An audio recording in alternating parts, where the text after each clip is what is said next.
வக்ஃப் வாரிய சொத்துக்களை அபகரிக்கும் முயற்சியில் ஒன்றிய பாஜக செயல்படுகிறதா? உச்சநீதிமன்ற இடைக்கால தீர்ப்பு பாஜகவுக்கு ஒரு பெரிய பேரடி. அரசியலமைப்பு சட்டத்தை உச்சநீதிமன்றம் பாதுகாத்து விட்டது.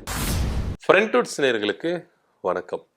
பாஜக தொடர்ந்து இஸ்லாமியர்களை ஒரு நசுக்கிற விதத்துல தான் அவருடைய செயல்பாடுகள்லாம் இருக்குது அப்படின்னு தொடர்ந்து நம்ம என்ன பண்றோம் பார்த்துட்டே இருக்கோம்.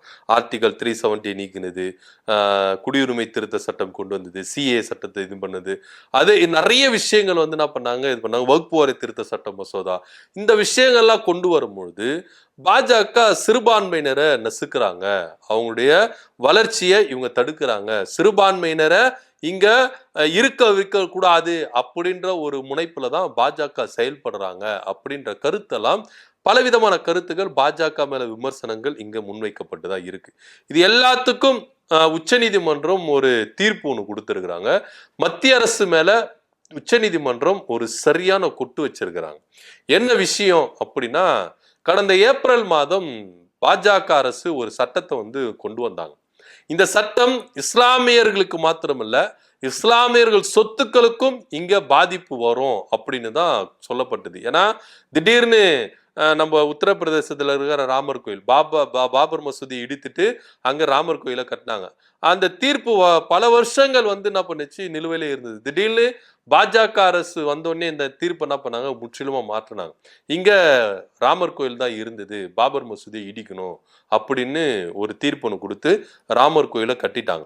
இப்படி கட்டும்பொழுது பல இடங்கள்ல இந்த மாதிரி பிரச்சனைகள் எழும்பி இருந்தது. நிறைய மசூதிகள்ல இங்க முன்னாடி சிவன் கோயில் இருந்தது, இங்க முன்னாடி வந்து இவரு அவதரித்தாரு, அவர் அவதரித்தாரு, விநாயகர் கோயில் இருந்தது, அப்படி இப்படின்னு சொல்லிட்டு நிறைய இடங்கள்ல வந்து இந்த மாதிரி சர்ச்சைகள்ல எழும்பிருச்சு.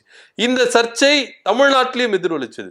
திருப்பரங்குன்றத்துல சிக்கந்தர் பாஷாவுடைய தர்காவை தகர்க்கணும், அந்த மலை வந்து முருகருக்கு சொந்தம், திருப்பரங்குன்றத்துக்கு சொந்தம், சிக்கந்தர் பாஷாவுடைய தர்காவை அங்க நீக்கணும் அப்படின்னு சொல்லிட்டு பல முயற்சிகள் இங்க எடுத்தாங்க. அது எல்லாமே தோல்வி அடைஞ்சது. இந்து முன்னணிகள் மூலமா பாஜக பல பிரச்சனைகளை இங்க எழுப்பினாங்க. ஆனா அங்க இருக்கிற மக்கள் ஒற்றுமையா இருக்கிறத பார்த்து இந்த பிரச்சனை அங்க தோல்வி அடைஞ்சது. பாஜகவுக்கு ஒரு பின்னடைவா இருந்தது. சோ இந்த மாதிரி பிரச்சனைகள் இந்தியா முழுக்க அப்போ எழுப்பப்பட்டது. அதுக்கப்புறமா இதுக்கு எல்லாத்துக்கும் ஒரு செக் வைக்கணும் அப்படின்னு சொல்லிட்டு தான் வக்ஃப் வாரிய திருத்த சட்ட மசோதாவை ஏப்ரல் மாசம் கொண்டு வந்தாங்க. இதுல பல விஷயங்கள் என்ன பண்ணாங்க, பாஜக உள்ள நுழைச்சாங்க. அது இஸ்லாமியர் அல்லாதவங்க எல்லாம் இதுல வந்து என்ன பண்ணலாம், உள்ள உறுப்பினரா இருக்கலாம். அது மாத்திரம் இல்லாம இந்த சொத்துக்கள் எல்லாம் மாவட்ட ஆட்சியர்கள் மூலமா தான் முடிவெடுக்க முடியும், உத்தரவு போட முடியும் அப்படின்ற ஒரு திருத்த சட்ட மசோதாவை என்ன பண்றாங்க, கொண்டு வந்தாங்க. அப்போ நிறைய இடத்துல இருந்து என்ன பண்ணுது, பாஜக அரசுக்கு வலுமையான கண்டனங்கள் வர ஆரம்பிச்சது.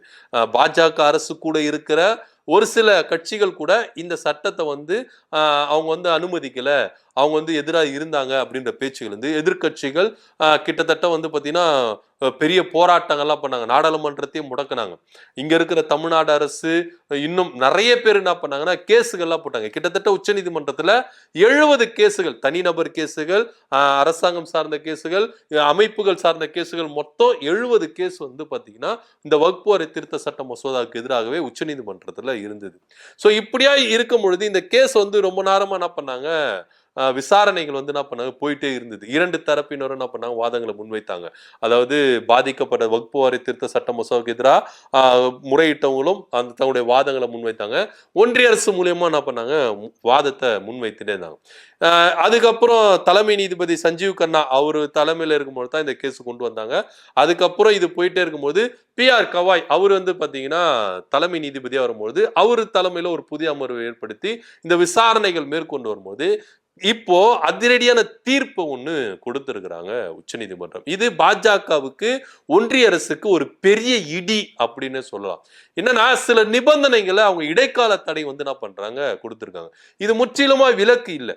அதாவது வக்ஃப் வாரிய திருத்த சட்ட மசோதா வந்து பில் பாஸ் பண்ணி ஆயிடுச்சு. அது எதிர்கட்சிகள் கடுமையான ஒரு அமளியின் மத்தியிலும், எதிர்கட்சிகளுடைய கடுமையான எதிர்ப்பின் மத்தியிலும், ஆளுங்கட்சியுடைய சப்போர்ட்டினால இந்த மசோதாவை நிறைவேற்றி குடியரசுத் தலைவருக்கு அனுப்பி இது சட்டமாக்கவே பட்டுடுச்சு. அதுக்கப்புறம் கேஸ்கள் போயிட்டு இப்போ இது இடைக்கால தடையா என்ன பண்ணிருக்காங்க, கொண்டு வந்திருக்காங்க. அதுல ஒரு வக்ஃப் வாரிய திருத்த சட்ட மசோதால இஸ்லாமியரா 5 ஆண்டுகள் இருந்திருக்கணும் அப்படின்ற நிபந்தனையை நீக்கி இருக்கிறாங்க. அது மாத்திரம் இல்லாம வக்ஃப் வாரியத்தில் இருக்கிற சொத்துக்களை உயர் நீதிமன்றம் தான் இதை உத்தரவிட முடியும், மாவட்ட ஆட்சியர் உத்தரவிட முடியாது அப்படின்னு இந்த தீர்ப்புல சொல்லியிருக்கிறாங்க. ஒரு சில நிபந்தனைகளுக்கு இடைக்கால தடை என்ன பண்ணியிருக்காங்க, உச்சநீதிமன்றம் கொடுத்திருக்கிறாங்க. இந்த இடைக்கால தடை இது அமலுக்கு வருது. இதனால வக்ஃப் வாரிய திருத்த சட்ட மசோதா கொஞ்சம் நிலுவையில வைக்கப்படும். இது முழுமையா என்ன பண்ண முடியாது, பாஸ் பண்ண முடியாது. ஏன்னா பாஜக என்ன சொன்னாங்க அப்படின்னா, இஸ்லாமியர் அல்லாதவர்கள் கூட இதுல உறுப்பினராக இருக்கலாம், மாவட்ட ஆட்சியர் தான் இந்த வக்ஃப் வாரிய சொத்துக்களை நிர்வகிக்க முடியும், அவங்க தான் உத்தரவிட முடியும், இந்த சொத்துக்களை இஸ்லாமியர்களுக்கு சொந்தம் அப்படின்னும் மாவட்ட ஆட்சியர் தான் முடிவு பண்ண முடியும். இல்ல இந்த சொத்து இஸ்லாமியர்களுக்கு சொந்தம் இல்ல, இந்த மசூதிக்கு சொந்தம் இல்ல அப்படின்னு சொல்லிட்டு, ஜமாத்துக்கு சொந்தம் இல்ல அப்படின்னு இங்க இருக்கிற மாவட்ட ஆட்சியர், ஒவ்வொரு மாவட்டத்தில் இருக்கிற அந்த மாவட்ட ஆட்சியர்களை முடிவு பண்ணிடலாம். சோ அந்த மாதிரி ஒரு சட்டத்தை என்ன பண்ணாங்க, பாஜக கொண்டு வந்தாங்க. சோ இது எப்படி சொல்றாங்க இஸ்லாமியர்கள் அப்படின்னா, இப்போ பாஜக மாநிலங்கள்ல குறிப்பா உத்தரப்பிரதேசத்துல எப்படி பாபர் மசூதியை இவங்க ஆக்கிரமிச்சுட்டாங்களோ, அது போல ஒவ்வொரு மசூதிகளும் ஜமாத்துக்கு சொந்தமான இந்த வக்ஃப் வாரிய சொத்துக்கள் எல்லாமே மாவட்ட ஆட்சியர்கள் மூலமா அரசு எடுத்துக்கும், அதாவது பாஜக அரசு அவங்க எடுத்துப்பாங்க அப்படின்னு ஒரு அச்சத்தினாலதான் இந்த சட்டத்தை என்ன பண்ணாங்க, திருத்த சட்டத்தை எதிர்த்தாங்க. சோ இப்படியா போயிருந்ததுன்னா வக்ஃப் வாரிய சொத்து, இஸ்லாமியர்கள் சொத்து எல்லாமே இது அரசுக்கு சொந்தமாயிரும். ஏன்னா இஸ்லாமியர்கள், வசதி படைத்த இஸ்லாமியர்கள் ஏழை இஸ்லாமியர்களுக்கு இந்த இடத்தை கொடுத்தாங்க. இது ஒவ்வொரு இஸ்லாமியர்களும் வளர்ச்சி அடையணும், அந்த ஒரு நலத்திட்டத்துக்கு இது செயல்படுத்தணும். வறுமை கோட்டு கீழே இருக்கிற இஸ்லாமியர்கள் அவங்களும் அந்த இடத்துக்கு வரணும், வளர்ச்சி அடைந்து வரணும். அதுக்காக வசதி படைத்த இஸ்லாமியர்கள் இந்த வக்ஃப் வாரியத்துக்கு ஒரு கட்டமைச்சு அந்த சொத்துக்களை கொடுத்தாங்க, தானமா கொடுத்தாங்க. இந்த இடத்தை பாஜக அபகரிக்கிறது தான் இந்த திருத்த சட்ட மசோதாவை கொண்டு வந்தாங்க அப்படின்ற ஒரு விமர்சனமும் இங்க முன்வைக்கப்படுது. அது மாத்திரம் இல்லாம உச்சநீதிமன்றம் சொல்லியிருக்கு, ஒரு வக்ஃப் வாரிய உறுப்பினரா இஸ்லாமியர் அல்லாதவர்கள் இங்க இருக்கக்கூடாது அப்படின்ற ஒரு நிபந்தனை இருந்தது. அதையும் என்ன பண்ணிருக்காங்க, தடை பண்ணிருக்காங்க. இஸ்லாமியர்கள் அல்லாதவர்கள் 3 பேருக்கு மேல இருக்கக்கூடாது அப்படின்ற ஒரு தீர்ப்பை என்ன பண்ணிருக்காங்க, கொடுத்திருக்காங்க. இது பாஜகவுக்கு ஒரு பின்னடைவு தான். ஏன்னா இங்க எல்லாருக்கும் எல்லாமும் சமூக நீதி மற்றும் இந்தியாவில் இருக்கிற எல்லாரும் சமம் அப்படின்ற ஒரு விஷயத்தை முன்வைக்குது. அரசியலமைப்பு சட்டமும் அதுதான் சொல்லுது. சோ இந்த தீர்ப்பு வந்ததுனால நிறைய அரசியல் கட்சி தலைவர்கள், நிறைய அமைப்புகள், வக்ஃப் வாரிய திருத்த சட்ட மசோதாவுக்கு எதிராக வழக்கிட்ட நிறைய அமைப்புகள், கட்சி தலைவர்கள் என்ன சொல்றாங்க, எதிர்கட்சி தலைவர்கள் சொல்றாங்கன்னா, அரசியலமைப்பு சட்டத்தை ஒன்றிய பாஜக அரசு சிதைக்க பார்த்தது, ஆனா நீதிமன்றம் இந்த அரசியலமைப்பு சட்டத்தை நிலைநாட்டியிருக்கு இந்த தீர்ப்பின் மூலியமா. ஏன்னா இங்க சிறுபான்மையினருக்கும் சம பங்கு உண்டு அப்படின்னு அரசியலமைப்பு சட்டம் சொன்னாலும் இதை நசுக்கிற விதமாகவே ஒன்றிய பாஜக செயல்பட்டது வக்ஃப் வாரிய திருத்த சட்டம் மூலியமா. ஆனா இத நீதிமன்றத்தில் எடுத்துட்டு போனதுனால நீதிமன்றம் இதுக்கு சரியான தீர்ப்பு கொடுத்திருக்கு, அரசியலமைப்பு சட்டத்தை மீண்டுமா நிலைநாட்டியிருக்கு அப்படின்ற கருத்தும் இங்க நிறைய தலைவர்கள் முன் வச்சுட்டு தான் வராங்க. ஆனா இங்க பாஜக அரசு என்னன்னா, இஸ்லாமியர்களை நசுக்கணும், இஸ்லாமியர்களை ஒடுக்கணும், இஸ்லாமியர்களுக்கு சொந்தமான இந்த வக்ஃப் வாரிய திருத்த சட்டத்தின் மூலமா தங்களுடைய சொத்துக்களை அபகரிக்கணும் அப்படின்ற ஒரு முயற்சியில தான் இந்த திருத்த சட்ட மசோதா கொண்டு வந்ததா இஸ்லாமியர் தரப்புல இருந்து வாதாடுறத நம்ம இங்க என்ன பண்ணது பார்க்க வேண்டிய ஒரு விஷயமா தான் இருக்கு. ஆக மொத்த இந்த வக்ஃப் வாரிய திருத்த சட்ட மசோதாவை எதிர்கட்சிகளின் கடுமையான எதிர்ப்பின் மத்தியிலும் பாஜக ஒன்றிய அரசு என்ன பண்ணாங்க, கொண்டு வந்தாங்க. ஆனா இப்போ அது தோல்வியில முடிஞ்சிருக்கு. அதாவது நம்ம மோடி அவர்கள் 2024 நாடாளுமன்றத்தில் நடக்கும் பொழுது அவருடைய பிரச்சாரங்கள்லாம் நீங்க பாத்தீங்கன்னா வெறுப்பு பிரச்சாரங்களமா இருந்தது. உங்களுடைய சொத்துக்களை எடுத்து இஸ்லாமியர்களுக்கு கொடுத்துருவாங்க, உங்க தாலிகளை பறித்து அவங்களுக்கு கொடுத்துருவாங்க, இந்த மாதிரி பிரச்சாரங்கள் என்ன பண்ணாரு மோடி அவர்கள் பேசினார். சோ இதெல்லாம் பதிவுல இருக்கு. இப்படி இருக்கும்பொழுது இஸ்லாமியர்கள் மேல ஒரு வெறுப்பையும், இஸ்லாமியர்கள் மேல ஒரு மதவெறியையும், இஸ்லாமியர்கள் மேல ஒரு நசுக்கிற விதமா என்ன பண்ணியிருந்தாங்க பாஜக அரசு செயல்பட்டு இருந்தாங்க. இப்போ ஆட்டக்கடிச்சு மாட்டக்கடிச்சு கடைசியில மனுஷனே கிடைக்கிற ரேஞ்சில வக்ஃப் வாரியத்தின் சொத்துக்களை அபகரிக்கும் முயற்சியோடு வக்ஃப் வாரிய திருத்த சட்ட மசோதாவை கொண்டு வந்தாங்க.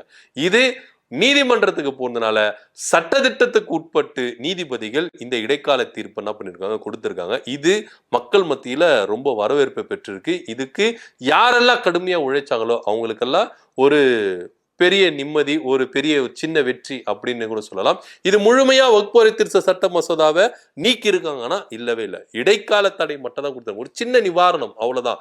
இது இன்னும் சட்ட போராட்டங்கள் நடத்தி இது முழுமையா வெற்றி அடையணும், வக்ஃப் திருத்த சட்ட மசோதாவை ஒன்றிய அரசு கொண்டு வந்ததை முழுமையா நீக்கணும் அப்படின்னு தான் வக்ஃப் திருத்த சட்ட மசோதாவுக்கு எதிராக முறையிட்ட ஃபைல் பண்ண வழக்குகளை தொடர்ந்த எல்லா அமைப்புகளும் கட்சிகளும் ரொம்ப வேண்டி விரும்பி கேட்டுக்கிறாங்க. என்னதான் இருந்தாலும் பாஜகவுடைய முயற்சிக்கு இது ஒரு பெரிய தோல்வி, பெரிய அடி அப்படின்னு இங்க எடுத்துக்கொள்ளப்படுது.